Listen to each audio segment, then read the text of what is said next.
नमस्कार मित्रों, एनजीओ मित्र चैनल में आपका स्वागत है। पिछले वीडियो में हम लोगों ने बातें की थी कि संस्थाओं को फंड्स पाने के लिए कैसे तैयारियां करनी चाहिए। इसमें काफ़ी कुछ हम लोगों ने देखा और बात भी किया था, उस पर काफ़ी डिस्कस भी हुआ था। इसी चीज़ को थोड़ा सा और आगे लेके चलते हैं। इसमें हम लोग कोशिश करते हैं ये चीज़ बताने के लिए, इस चीज़ को क्लियर करने की कोशिश करते हैं कि कितने टाइप के फंड्स होते हैं, कितने टाइप के फंड्स के लिए एनजीओ अप्लाई कर सकती है। तो इन चीज़ों, हालांकि ये बड़ा भी एक बृहद सब विषय है, मतलब इट्स ए कॉम्प्रिहेंसिव सब्जेक्ट, लेकिन हम लोग इसको थोड़ा सा जिस तरीके से लेके चलते हैं, कोशिश करते हैं इसको कम में किया जाए, कम में बात किया जाए। तो ये सारी चीज़ें हैं कि फंड्स कितने टाइप के होते हैं, कितने टाइप के फंड्स के लिए एनजीओ अपना प्रयास कर सकती है। तो देखा जाए तो फंड्स को हम दो कैटेगरी में बांट सकते हैं। एक कैटेगरी ये होती है जिसको हम ये कह सकते हैं कि एक्सटर्नल सोर्सेज, मतलब बाहर से जो फंड हमें मिलता है, जिसके लिए हम प्रयास करते हैं, एक प्रोजेक्ट बनाते हैं या अप्लाई करते हैं, तो वो हमें एक फंड मिलता है एक टॉपिक के बेस पे कि आपको ये काम करना है। इसको हम एक्सटर्नल लेके चलते हैं, एक्सटर्नल सोर्सेज मान के चलते हैं। तो एक्सटर्नल सोर्सेज में अगर देखा जाए तो फंड्स हमें कहाँ कहाँ से मिल सकते हैं, ये चीज़ आप थोड़ा सा ध्यान से सुनिए। एक्सटर्नल सोर्सेज में फंड्स हमें पहले नंबर पे आता है कि गवर्नमेंट से फंडिंग। गवर्नमेंट के विभिन्न विभागों में तमाम तरीके की योजनाएं होती हैं जिसके तहत वो एनजीओ को फंड देते हैं। इस विषय में आपको जानकारी प्राप्त करने के लिए आपको गवर्नमेंट के उन साइट्स पे या उन विभागों में संपर्क करना पड़ता है जहां से आपको ये सारी सूचनाएं मिल जाएंगी।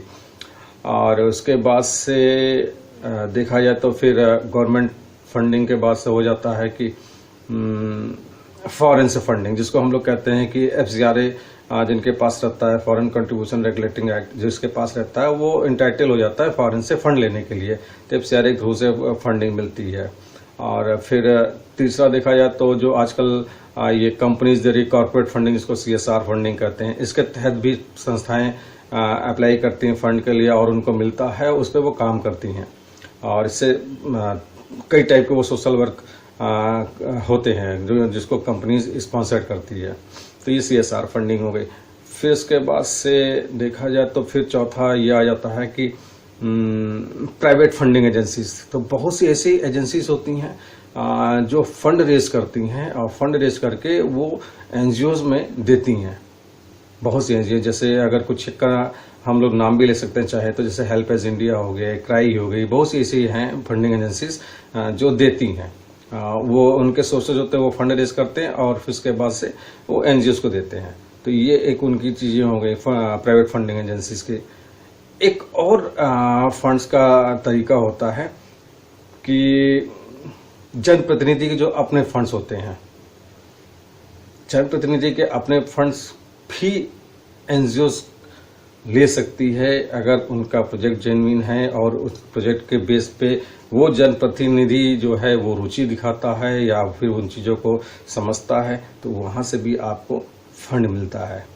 तो ये चीज़ें हो गई जहाँ पे हमें एक्सटर्नल सोर्सेज से हमें फंड मिलता है। और अगर हम इंटरनल सोर्सेज के बारे में बात करें तो इंटरनल सोर्सेज में भी हम लोग कई चीज़ें लेके चलते हैं। जैसे उसमें एक पहली चीज़ आपने बहुत देखा भी होगा, दुनिया भर के स्कूल कॉलेज होते हैं, बहुत सी कोचिंग्स होती हैं या बहुत सी चीज़ें होती हैं। तो ये भी एक एनजीओ के बेस चलते हैं, जिससे क्या होता है कि वो अपने को सेल्फ सस्टेन करते हैं और एनजीओ चलती हैं एजुकेशनल इंस्टीट्यूशंस के बेस पे चलते हैं।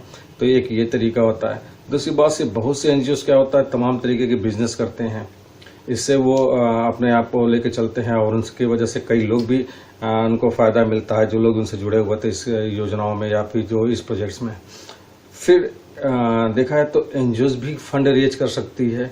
फंड रेज करने के कई एक तरीके होते हैं, ऑनलाइन भी होते हैं, ऑफलाइन भी होते हैं। और एक सोशल कॉज लेते हैं और उसके बेस पर फंड रेज करते हैं। हालांकि इस टॉपिक को हम लोग कभी बाद में चर्चा करेंगे, इस पर पूरी एक अलग से मैं कोशिश करूंगा एक वीडियो बनाने के लिए कि कैसे फंड रेज करें।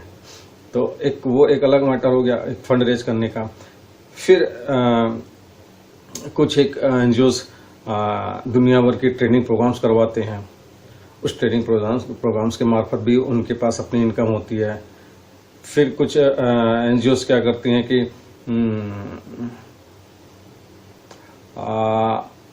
वो कुछ इस टाइप का कार्यक्रम करते हैं कि प्रोडक्शन भी करते हैं, ट्रेनिंग भी देते हैं और बाजार में सेल भी करवाते हैं। तो उनका भी एक तरीका होता है जहां से उनको भी अपने फंड मिल जाते हैं। तो इस टाइप के तमाम सोर्सेज होते हैं फंड लेने के लिए या फंड को कलेक्ट करने के लिए। तो ऐसा नहीं है कि संस्थाओं को केवल डिपेंड रहना चाहिए एक्सटर्नल सोर्सेज पे।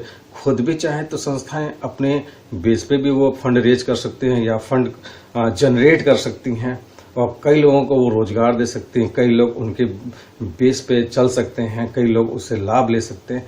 तो ये तमाम तरीके की चीजें हैं जहां से संस्थाओं को फंड मिलता है। ये एक ऐसा सब्जेक्ट है कि जिसके बारे में वाकई में संस्थाओं को जरूर सोचना चाहिए। ये नहीं होता है केवल संस्थाएं ये सोचे कि हमें फंड मिल जाए गवर्नमेंट से या फिर किसी एक्सटर्नल सोर्सेज मिल जाए।